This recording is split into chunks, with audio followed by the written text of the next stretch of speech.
Hoy en esta mañana vamos a ver evidencias de una fe genuina, de la que no podemos dudar.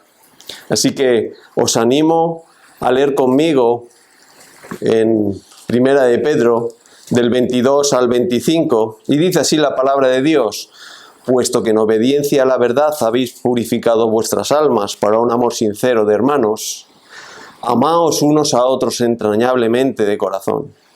Pues habéis nacido de nuevo, no de una simiente corruptible, sino de una que es incorruptible, es decir, mediante la palabra de Dios que vive y permanece. Porque toda carne es como la hierba y toda la gloria como la flor de la hierba. Sécase la hierba, cáese la flor, mas la palabra del Señor permanece para siempre. Y esta es la palabra que os fue predicada. Pedro ha presentado, ¿verdad?, en los primeros versículos del 1 al 22, las implicaciones de la salvación y cómo éstas afectan a la vida del cristiano. Y se está dirigiendo, como podemos ver en los primeros versículos, a una iglesia, a iglesias que están en Asia, ¿verdad? Y vemos que estas iglesias están compuestas por judíos y por gentiles.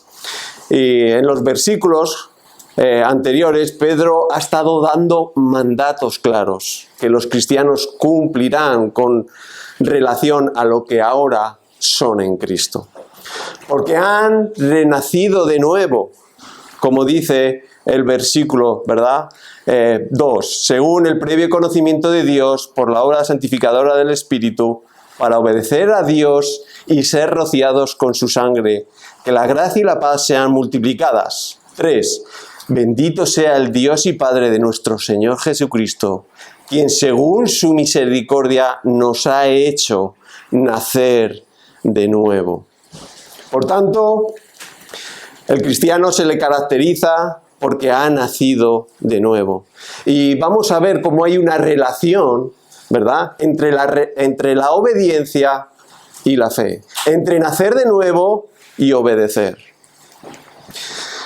Primero, Dios obra en nuestro corazón. Segundo, obedecemos. Buscamos la santidad, como dice a continuación en el versículo 14. Hijitos, como hijos obedientes, no os conforméis a este siglo. Es decir, como hijos obedientes espera que el cristiano, una vez que ha obrado el Señor en su corazón, sea obediente. Así que no os conforméis a los deseos que antes teníais en la carne, en vuestra ignorancia. Según el contexto histórico, esta carta de Primera de Pedro se dirige a una audiencia que está siendo perseguida por las autoridades civiles y religiosas de la época. La persecución de los cristianos no vendría solamente por los judíos, como vemos en el libro de los Hechos, sino que los gentiles, años más tarde, iniciaron la persecución. Una vez que el evangelio empezó a correr por todo el mundo, empezaron a sentir la persecución, algo que ya estaba dicho por el Señor Jesús. Nerón, como sabéis, empezó su batalla en contra de los cristianos en Roma, en el año 64 al 68, y Pedro quiere asegurarse de que los cristianos han entendido cuál es su nueva posición en Dios. Y aunque la persecución y el sufrimiento forman parte del plan de Dios, como explicó, ¿verdad?, Cristo en Mateo 5, cuando vemos las bienaventuranzas, los cristianos van a ser guardados. Y Pedro quiere insistir en esto.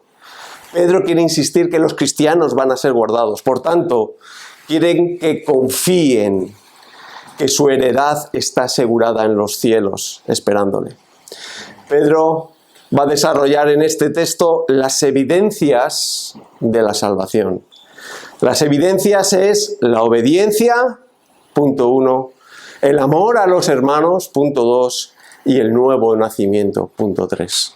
Así que podemos esta mañana ver cómo Dios ha obrado en el corazón y vamos a ver cuál es el método por el que Dios obra en los corazones de los cristianos, de sus hijos.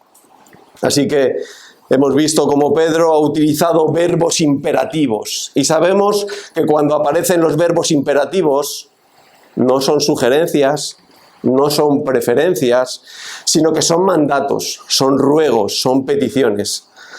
Como vemos en el versículo 13, fijaros, dice, por tanto, ceñid vuestro entendimiento para la acción, sed sobrios en espíritu, poned vuestra esperanza, ¿verdad?, completamente en la gracia. Así que estos verbos nos están indicando en este tiempo lo que tenemos que hacer. No son sugerencias, no son preferencias. Bueno, ponemos las paredes azules o verdes, bueno, nos da igual. No, estos son mandatos claros que Dios ha puesto. Así que sed sobrios, algo que hemos visto anteriormente en alguna otra predicación, ¿verdad? En el versículo 22 observamos otro mandato potente. Amaos unos a otros entrañablemente de corazón. Así que en este texto el mandato está en amaos unos a otros. Cuando el cristiano tiene una relación vertical con Dios, está llamado a tener una relación horizontal con otros cristianos. Y Pedro, como he dicho, va a presentar estas tres evidencias. La primera evidencia, la obediencia. Puesto que en la obediencia a la verdad, versículo 22, habéis purificado vuestras almas para un amor sincero de hermanos, el término que está utilizando aquí Pedro, puesto que en obediencia a la verdad, aquí Pedro se está introduciendo la razón, el motivo, la causa de algo que ha ocurrido en el pasado, en su conversión. Y señala que en ese momento se manifestó el deseo de obedecer a Dios. Este término, ¿verdad? Este verbo, puesto que en obediencia a la verdad, y así que el cristiano fue salvado por Dios, en ese momento es cuando está preparado para obedecer y a continuación a amarse unos a otros. Pedro afirma que la evidencia de la salvación es la fe que obedece. El sinónimo de fe es la obediencia. En este proceso salvífico que el Espíritu Santo lleva en los creyentes ocurren muchas cosas. Y una de ellas es que, como dice aquí, que las almas son purificadas. ¿Qué es esto? ¿A qué se refiere Pedro con que habéis purificado vuestras almas? Este tiempo también verbal señala un hecho pasado, pero con resultados continuos, ¿verdad?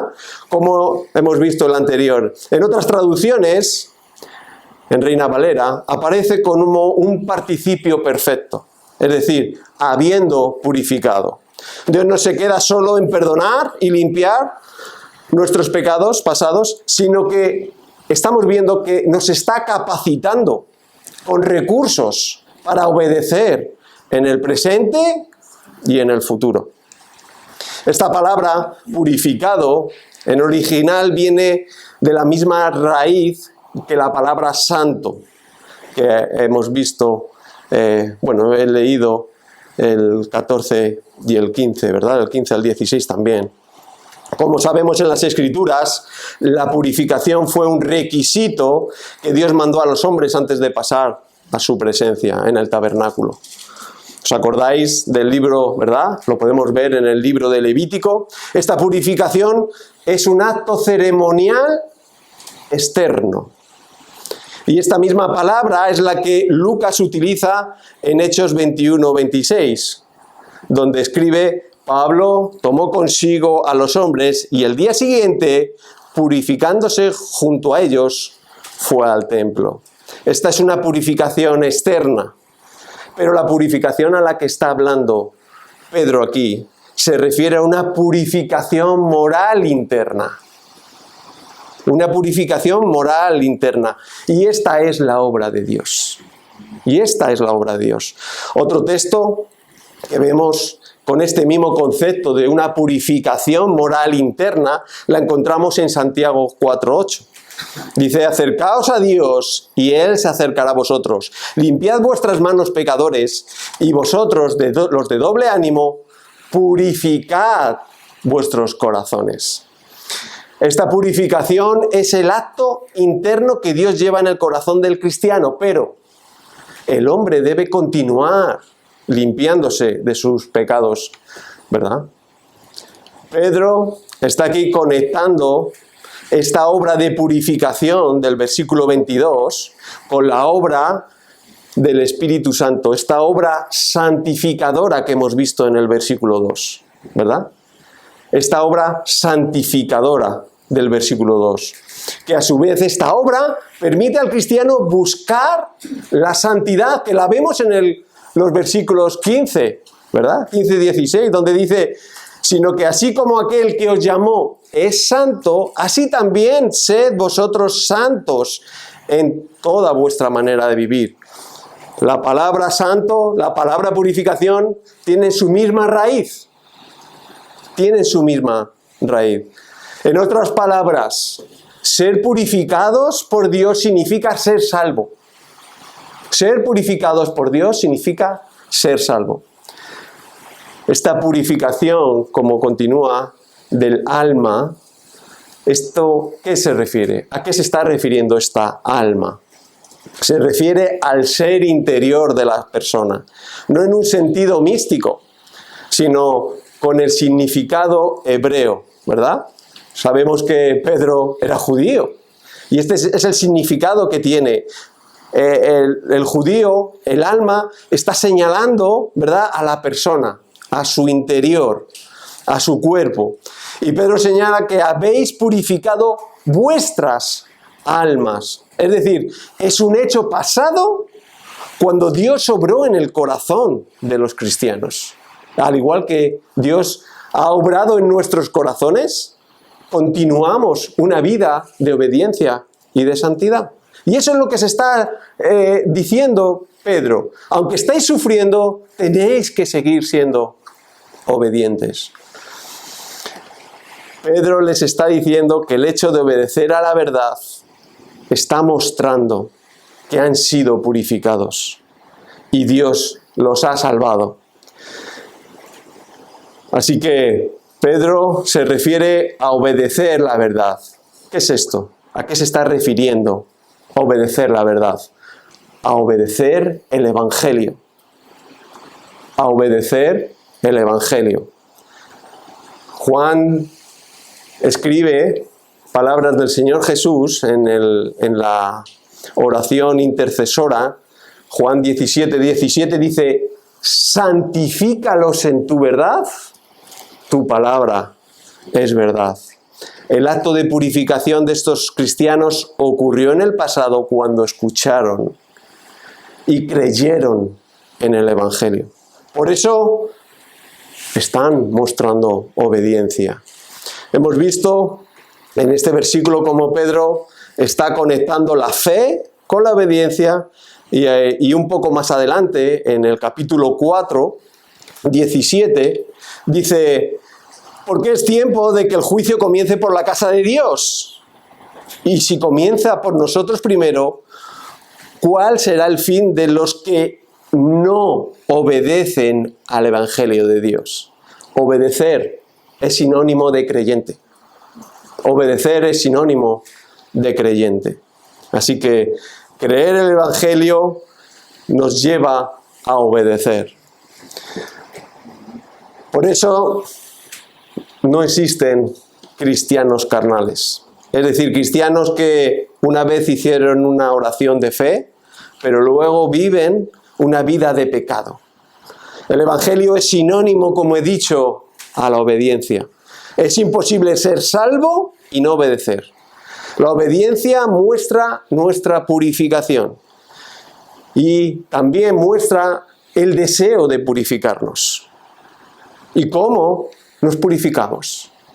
Bueno, renovando nuestro entendimiento, según dice Pablo, ¿verdad? Ahí en Colosenses. Pero fijaros también cómo lo dice Pedro. Pedro lo llama ceñir nuestro entendimiento. ¿verdad? Esta renovación es ceñir nuestro entendimiento. Así que vemos en el versículo 13. Hemos visto los efectos pasados de la salvación que nos llevan a obedecer, pero ahora Pedro va a presentar cuál es el efecto presente que se debe observar en todos los cristianos. Fijaros, continúa el versículo 2, puesto que en obediencia a la verdad habéis purificado vuestras almas para un amor sincero de hermanos. Es decir, pasamos a la acción. Hemos sido salvos y ahora pasamos a la acción. Es decir, cuando Dios salva, no se limita, como he dicho anteriormente, en perdonar solamente, purificándonos, sino que Dios provee el Espíritu para obedecer su mandato y llevarnos a la acción. Y el mandato, lo veremos un poquito más adelante, como os he dicho, es amaos unos a otros entrañablemente.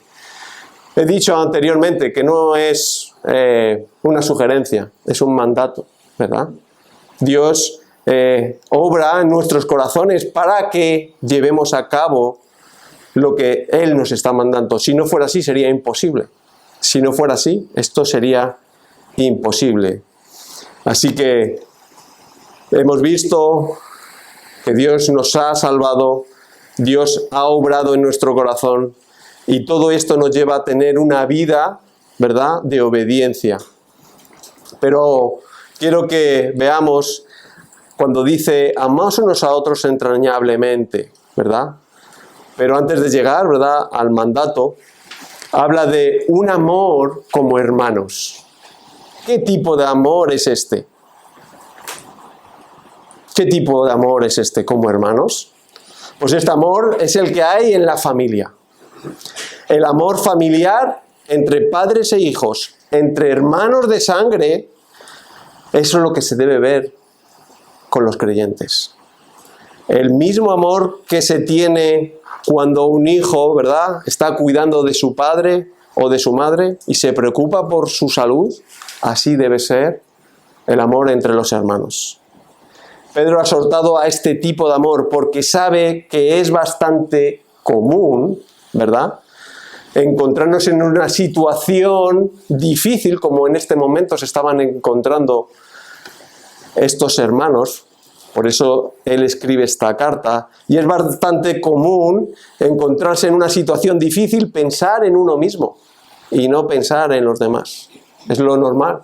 Cuando alguien se siente amenazado, cuando alguien se ve en peligro, piensa en uno mismo. Pero Pedro les está llamando y les está diciendo, no, tenéis que tener un amor de hermanos.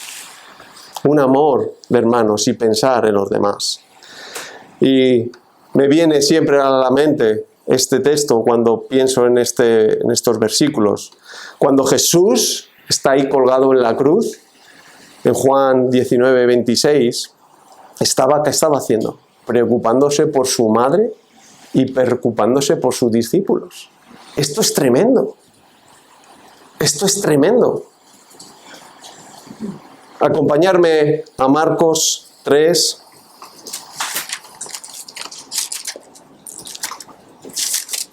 Vamos a leer del 31 y vamos a ver un ejemplo del 31 al 35.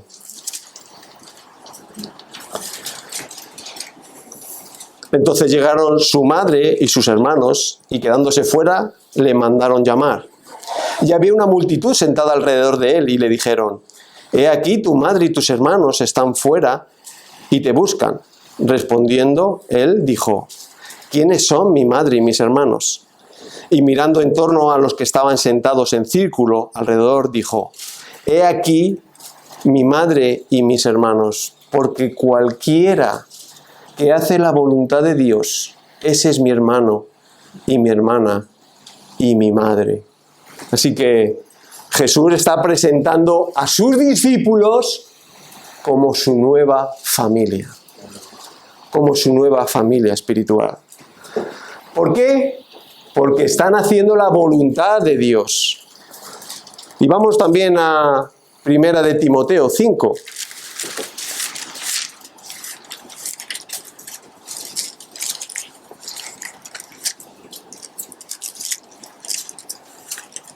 Primera de Timoteo 5, versículo 1 y 2.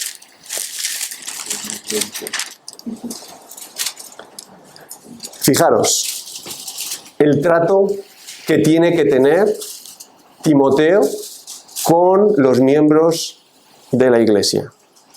No reprendas con dureza al anciano, sino más bien exhórtalo como a padre. A los más jóvenes como a hermanos. A las ancianas como a madres, a las más jóvenes como a hermanas con toda pureza. Así que debemos de tratar a los creyentes, ¿verdad?, de la iglesia como nuestra familia, como nuestra familia. Así que el amor que se caracteriza en la iglesia, este amor a las que estamos llamados, un amor de hermanos, ¿verdad?, debe ser el mismo amor que muestras a tu familia de sangre. ¿Por qué? ¿Por qué pensáis que es esto? Lo vemos en el versículo 17 de Primera de Pedro. Porque invocamos al mismo Padre. Invocamos al mismo Padre. Los hermanos de la iglesia son nuestra nueva familia. Nos preocupamos los unos por los otros, nos consolamos, nos exhortamos, nos aconsejamos, al igual que yo no quiero que mi hermano menor, ¿verdad?, se meta en problemas y tome unas malas decisiones, de la misma manera lo quiero para mis hermanos, que no se metan en líos. Tampoco quiero que mi hermano o mi hermana en la iglesia tome malas decisiones, por eso nos aconsejamos, por eso nos preocupamos unos por otros y decimos, tengo esta cosa que me inquieta, ¿qué opción? Bueno, para eso estamos. Para darle un consejo conforme a las Escrituras, no conforme a mis caprichos, a mis preferencias. Así que cuando hay conflictos familiares también intervenimos sin hipocresía, ¿verdad? Intentamos intervenir para solucionarlo, puesto de la misma manera en la iglesia debemos hacer lo mismo. Los cristianos hemos sido purificados y salvados, no solamente, ¿verdad?, para recibir el reino, o también para no recibir el juicio, es para algo más. Es para amarnos, para ayudarnos, ¿verdad? Así que podemos ver cómo Dios, en su misericordia, ha creado una familia espiritual. ¿Y por qué debemos hacer esto? Pues porque Cristo dio su vida por la iglesia. Porque Cristo dio la vida por la iglesia. Así que este amor sincero que vemos significa literalmente sin hipocresía, sin segundas intenciones, un amor de verdad, un amor genuino. Esta palabra sincero viene también de una práctica que llevaban los escultores de la antigüedad cuando hacían una obra de arte o los alfareros que hacían vasijas. ¿Qué hacían? Cuando había una grieta o había una imperfección, le metían cera. Le metían cera, por eso sincero, ¿verdad? Y las ponían al sol. Ah, mira, esta está rota. Me la quieres vender y esto está rota. Así que un amor sin hipocresía, un amor sin segundas intenciones, un amor de verdad. Así que el Evangelio y su obediencia, como hemos visto, nos llevan a obrar de una manera especial con nuestros hermanos en Cristo. ¿Y cuáles son esas obras? Y ya llegamos aquí al mandato, ¿verdad? Esta pregunta, ¿cuáles son estas obras?, nos llevan a la segunda evidencia que presenta Pedro que se debe ver en la vida de los cristianos. Segunda evidencia, amor por los hermanos. Fijaros, versículo 22, segunda parte, el mandato. Amaos unos a otros entrañablemente. Y este mandato, como todos los demás que aparecen en la epístola, como he dicho anteriormente, hay que cumplirlo, ¿verdad? Pero Dios nos da el poder, Dios nos da la capacidad para llevarlo a cabo, para amarnos unos a otros. solo pueden cumplir este mandato los cristianos. Amar como Dios ama, solo pueden cumplirlo los cristianos. Al igual que nosotros experimentamos el amor de Dios, también podemos dar el amor de Dios. ¿Esto quiere decir que solo los que han experimentado el amor de Dios pueden amar de verdad? Efectivamente, esto es lo que está diciendo Pedro. Por supuesto que Pedro quiere decir esto. Solamente los que han sido amados por Dios pueden amar como Dios ama y como realmente Dios lo determina en su palabra. Tanto la obediencia a Dios como el amor a los hermanos es una evidencia visible que Dios lleva después de la salvación de cada uno de nosotros. Aquí viene, ¿verdad? Aunque no somos capaces de tener una obediencia perfecta, ni de amarnos de manera perfecta unos a otros, sí somos capaces de amarnos y obedecer de una manera sincera, de corazón. La salvación es la obra de Dios por medio del Espíritu Santo que nos capacita para amarnos y para obedecer de una manera sobrenatural, sobrehumana. Esta palabra que dice Pedro, entrañablemente, no la busquéis en otro sitio porque solamente está aquí en este texto, es la única vez que aparece en toda la Biblia y es un término fisiológico que quiere decir estirarse hasta el límite muscular. Pedro está utilizando esta palabra para que entendamos la dimensión del amor que debemos mostrar unos por otros. No sé cuántos de vosotros habéis seguido un entrenamiento, ¿verdad? Cuando erais jóvenes, o a lo mejor ahora continuéis entrenando. Y supongo que en todas las disciplinas es igual. Pero cuando pongo entrenamientos a los escaladores, entrenan por series y por repeticiones. Pues la idea es hacer tantas series y repeticiones hasta llegar al estrés muscular o hasta el fallo muscular, con la intención de hacer más grande los músculos, que a su vez los músculos estiran la piel. Así que este amor, ¿verdad?, al que estamos llamándonos es a soportar cada vez más, ¿verdad?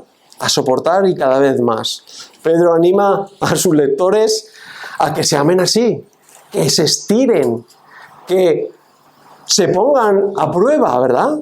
Que estén expuestos a amarse unos a otros. Bueno, yo no quiero llamar a este porque me va a contar una retahíla, o yo no quiero visitar a este por... No, debemos de hacerlo. Dios nos ha capacitado. ¿Lo harías con tu madre? ¿Con tu hermano? Pues tienes a tu madre y a tu hermano en la iglesia. Y es algo que los no creyentes no entienden. No lo entienden. ¿Cómo no vienes a la comida familiar? Si tienes que hacer una reunión de iglesia o tienes que comer con los de tu iglesia, no vienes. Claro, yo entiendo su situación, ellos no son capaces de ver. Claro, tenemos que cumplir y mostrarle amor y mostrarle cariño, pero nuestra familia ahora es la espiritual. Es la espiritual. Así que este es el amor que Pedro está pidiendo a sus lectores en esta situación de prueba, en esta situación de estrés que está sufriendo la iglesia en este momento. Nerón está colgándolos, los está pringando de brea y los está encendiendo en las calles de Roma. Y en esta situación estábamos viendo cómo Pedro nos está diciendo que nos amemos, que nos cuidemos, que procuremos el bienestar de nuestros hermanos. Este amor que nos pide, ¿verdad?, no es mayor que el que Jesús mostró en la cruz. No es mayor. A Dios no les gustan las cosas a medias. Dios nos va a utilizar porque desea que estiremos nuestro amor, nuestro músculo, ¿verdad?, al máximo con los hermanos de la iglesia. Y fijémonos en Cristo. Este es nuestro referente. Él mostró ese amor entrañable hasta el agotamiento físico, estirando los músculos y hasta sus huesos, ¿verdad? Ahí en la cruz hasta la extenuación. Por nosotros que somos indignos, miserables. Esto es lo que hizo Jesús en la cruz. Cristo pagó y sufrió por nuestro pecado, por ese que hemos cometido esta mañana. El justo murió por los injustos. Este amor surge del corazón. Y muchos manuscritos dicen, antiguos, dicen de un corazón puro, un corazón sin pecado, un corazón regenerado. Es decir, el centro de mandos del hombre, aunque sabemos todos que el corazón es un músculo, no tiene sentimientos, pero este músculo para los judíos, ¿verdad?, el corazón, lo consideran como la parte pensante. Cuando nos acercamos, hablan del corazón. El corazón no piensa, el corazón es un músculo que tiene su orden de latir y se acabó. Pero para los judíos, ¿verdad?, es donde reside su pensamiento, la manera consciente, ¿verdad?, de sus deseos, de las intenciones. Por lo que Pedro les insta a amarse de manera consciente y esforzada, entrañablemente de corazón. De corazón. ¿Y por qué habla de corazón? Pues lo vamos a leer. Vamos a irnos a Ezequiel 36, ¿verdad? Ezequiel 36, 26 y 27. ¿Por qué apela Pedro al corazón? Fijaros, Ezequiel 36, 26 y 27. Además, os daré un corazón nuevo y pondré un espíritu nuevo dentro de vosotros. Quitaré el vuestro de carne, quitaré de vuestra carne el corazón de piedra y os daré un corazón de carne. Pondré dentro de vosotros mi espíritu y haré que andéis en mis estatutos y que cumpláis cuidadosamente mis ordenanzas. ¿Podemos cumplir lo que Dios está diciendo? Por supuesto. Él ha obrado en nuestro corazón. Él ha obrado en nuestro corazón. Pedro sabe que lo único que hace cambiar el corazón de los hombres es el Evangelio. Y ellos han recibido el Evangelio. Entonces, lo que les está pidiendo que hagan no es imposible. No es imposible. El no amar a la iglesia, que está compuesta de hermanos, muestra que no tienes un corazón nuevo, que no has nacido de nuevo y que continúas en tus delitos y pecados. Sabemos que muchas veces no es fácil, ¿verdad?, porque hay hermanos difíciles o somos difíciles de amar muchas veces, pero Dios nos ha capacitado para amarnos y ser fáciles de amar. Para amarnos y ser fáciles de amar. Muchas veces pienso, ¿cómo vamos a amar a nuestros enemigos si no mostramos amor a nuestros hermanos, como dice Jesús ahí en Mateo 5, 43 al 44? Y la pregunta es, ¿estás estirándote para amar más a tus hermanos en la fe? ¿Los estás tratando como a los miembros de tu familia? ¿Estás entrenándote para amar así por medio de esta preparación que Dios nos ofrece por medio del Evangelio? Y con esto llegamos a nuestro tercer punto, que es que somos nacidos de nuevo. Esta es otra de las evidencias del cristiano, que es nacido de nuevo. Y vamos a ver también cuál es el medio que Dios utiliza. Hemos visto que la obediencia y el amor a los hermanos es una evidencia de la salvación. Y en el versículo 23 al 25 veremos cuál es el medio que Dios utiliza para salvar. Pedro señala que los efectos de obediencia y de amor entre los creyentes se producen porque habéis nacido de nuevo. No de una simiente corruptible, sino de una incorruptible, es decir, mediante la palabra de Dios que vive y permanece. Este nuevo nacimiento sabemos que es la obra de Dios. por medio del Espíritu Santo después de haber escuchado el Evangelio. Es una obra monergista, es decir, solo Dios, por la obra de su Espíritu Santo, ha hecho posible la salvación. ¿Cómo? Por medio del Evangelio. Tú ni siquiera querías escuchar el Evangelio, ni siquiera querías ir a escucharlo. Ha sido Dios el que lo ha traído a ti para que lo escuches. Y vemos un ejemplo, ¿verdad? En Juan 3, Jesús explica a Nicodemo cómo es esto posible. Y vayamos otra vez a Ezequiel 37. Muy bien. Y esto es increíble. Esto que le está recriminando Jesús a Nicodemo. Pero ¿cómo no sabes esto? Pero tú no dices que eres el maestro. Pero tú no dices que tienes las escrituras. Y no sabes esto. Vamos a leer del 3 al 10. Y él me dijo, hijo de hombre, ¿vivirán estos huesos? Y yo respondí, Señor Dios, tú lo sabes.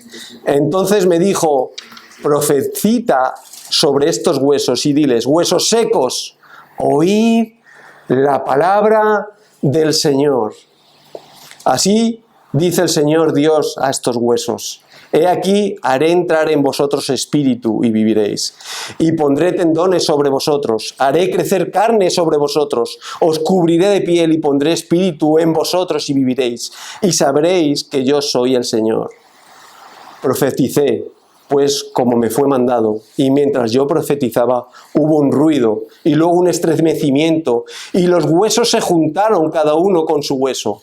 Y miré y aquí había tendones sobre ellos. Creció la carne y la piel los cubrió, pero no había espíritu en ellos. Entonces él me dijo, profetiza al espíritu, profetiza, hijo de hombre, y di al espíritu, así dice el Señor, ven de los cuatro vientos, oh espíritu, y sopla sobre estos muertos, y vivirán. Y profeticé como él me había ordenado. Y el espíritu entró en ellos, y vivieron, y se pusieron en pie, y un enorme, inmenso ejército de ellos. Así que podemos ver que esto lo tenían que saber este Nicodemo, ¿verdad? Este maestro. Pedro lo experimentó de primera mano, ahí, en su primer sermón, donde 2000 personas, ¿verdad?, creyeron, donde también, no solamente Ezequiel, sino Joel, también predijo, ¿verdad?, en la llegada del Espíritu Santo. Los judíos lo debían de saber. Lo debían de saber. Este nuevo nacimiento produce una transformación completa, es decir, el hombre viejo se viste de un nuevo hombre, creado a la semejanza de Dios, creado en la justicia y la santidad de Dios, de la verdad. El Espíritu Santo ilumina al creyente para discernir las verdades espirituales y le permite amar a Dios porque somos su producto. Este nuevo nacimiento ha sido posible, como dice a continuación Pedro, por una simiente incorruptible. Sabemos que todo nuevo nacimiento, tanto vegetal, animal, humano, comienza por una simiente. Pero nada en este mundo tiene la capacidad de producir vida espiritual excepto la palabra de Dios.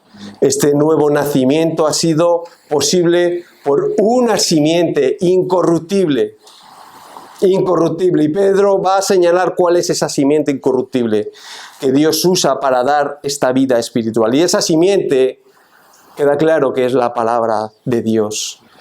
Que no muere, que no desaparece, que tiene el poder y perdura, como dijo Jesús, y lo ha dicho también esta mañana, ¿verdad?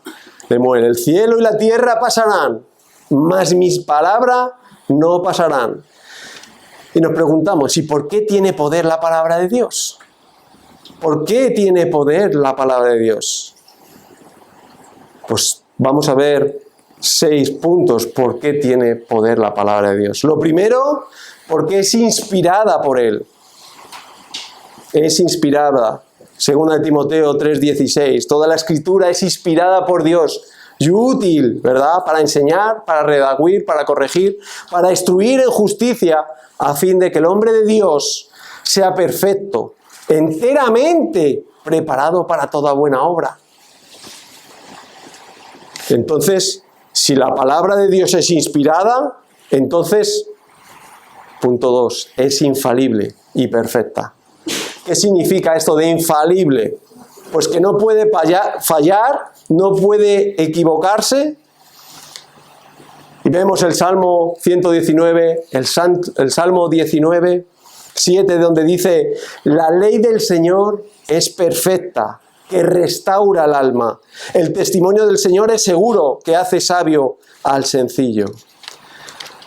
Tercer punto, también es inerrante. ¿Qué significa esto de inerrante? Pues que no contiene error, ni conduce al error. Mateo 5:17 dice: no he venido para abolir la ley y los profetas. No he venido para abolir, sino para cumplir. Así que si Cristo cumplió la ley y los profetas sin pecar, eso significa que no tiene error, ni conduce al error. Así que es perfecta. Cuarta, la palabra de Dios es y está completa. Es decir, tenemos todo lo necesario en ella para la vida y la piedad. Y en ella está todo lo que Dios nos quiere decir. No hay más. Segunda de Pedro 1:3 dice: pues su divino poder nos ha concedido todo cuanto concierne a la vida y la piedad, mediante el verdadero conocimiento de aquel que nos llamó por su gloria y excelencia. Así que está completa. Por tanto, la palabra de Dios, quinto, tiene autoridad. Y es la autoridad final. En ella Dios determina lo que está bien y lo que está mal. Y por eso aparece 388 veces: así dice el Señor. Tiene autoridad. Por eso nuestras opiniones no tienen importancia. Y cuando nos encontramos con un asunto así comprometido, ¿qué hacemos? Vamos a ver qué dice la palabra. Vamos a ver qué dice la palabra. Así que el Señor es el que manda en nosotros por medio de la palabra. Lo único que tiene autoridad es la verdad de Dios. Por eso Cristo, ¿verdad? Como hemos dicho anteriormente, Juan dijo: santifícalos en tu verdad, tu palabra es verdad.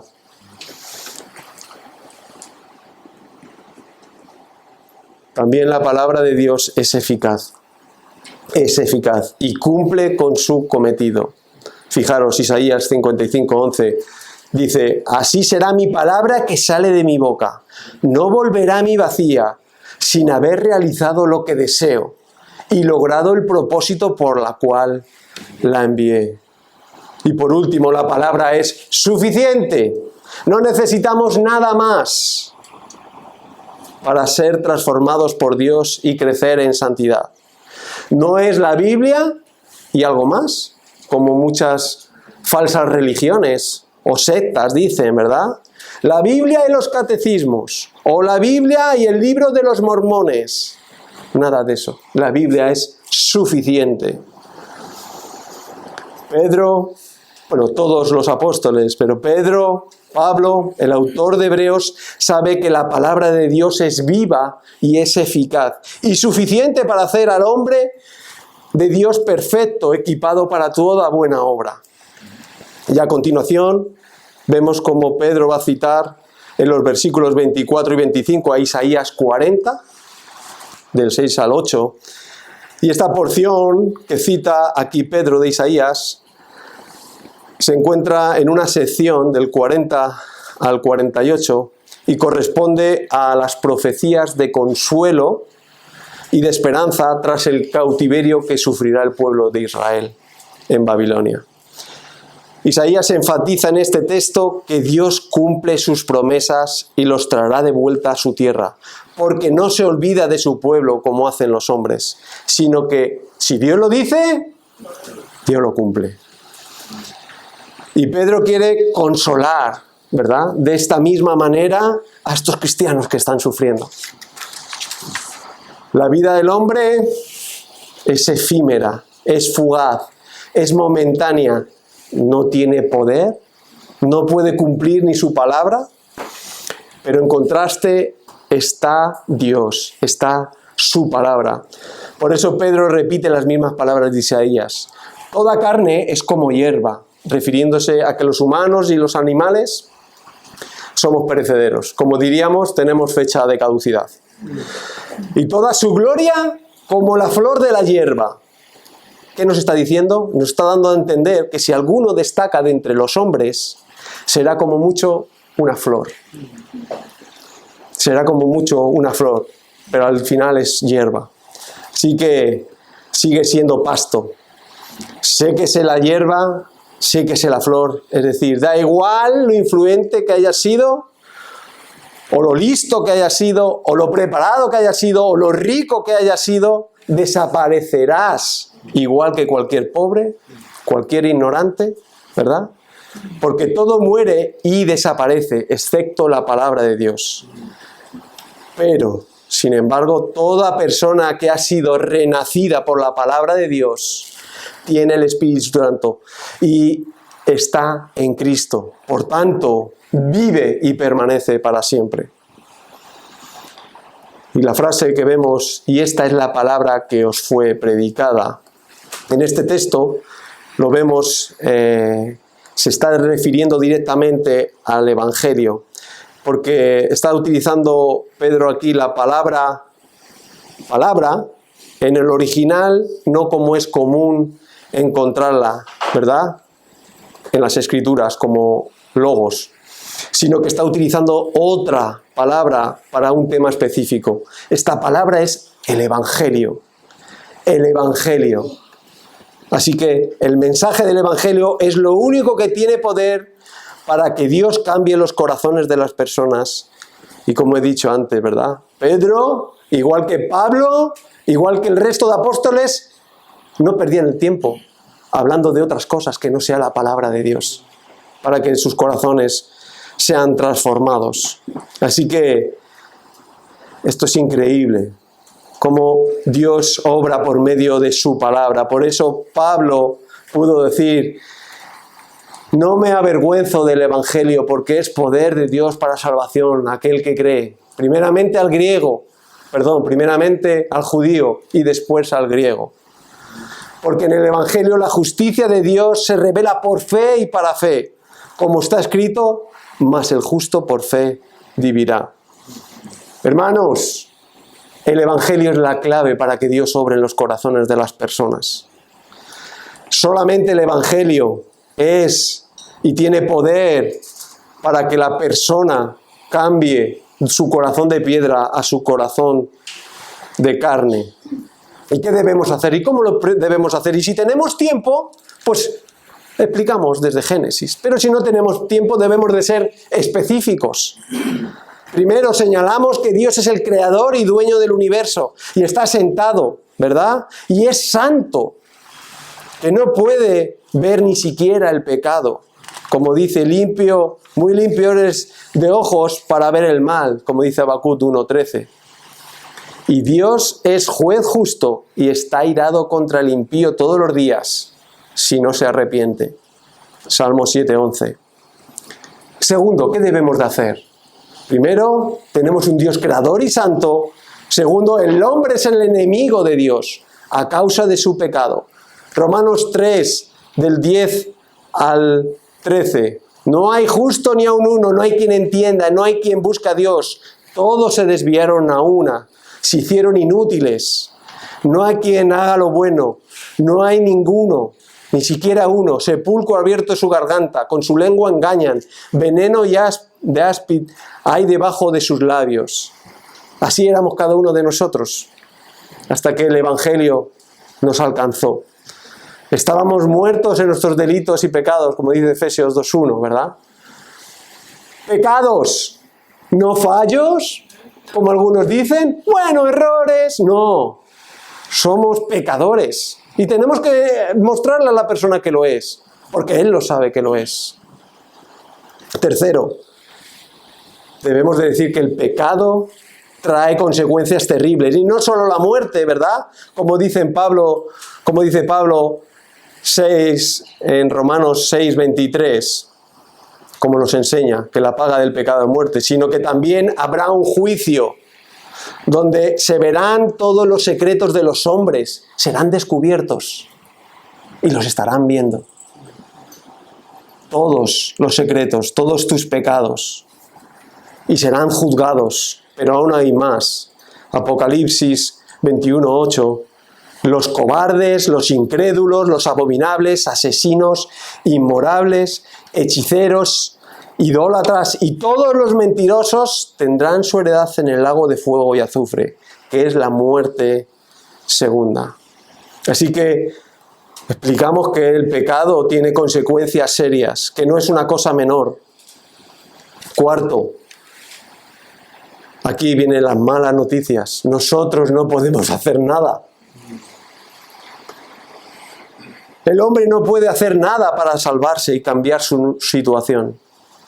Romanos 3:20, porque por las obras de la ley ningún ser humano será justificado delante de él. Definitivamente el hombre no puede hacer nada. Pero Dios, pero Cristo, el Santo, el Señor, se hizo hombre.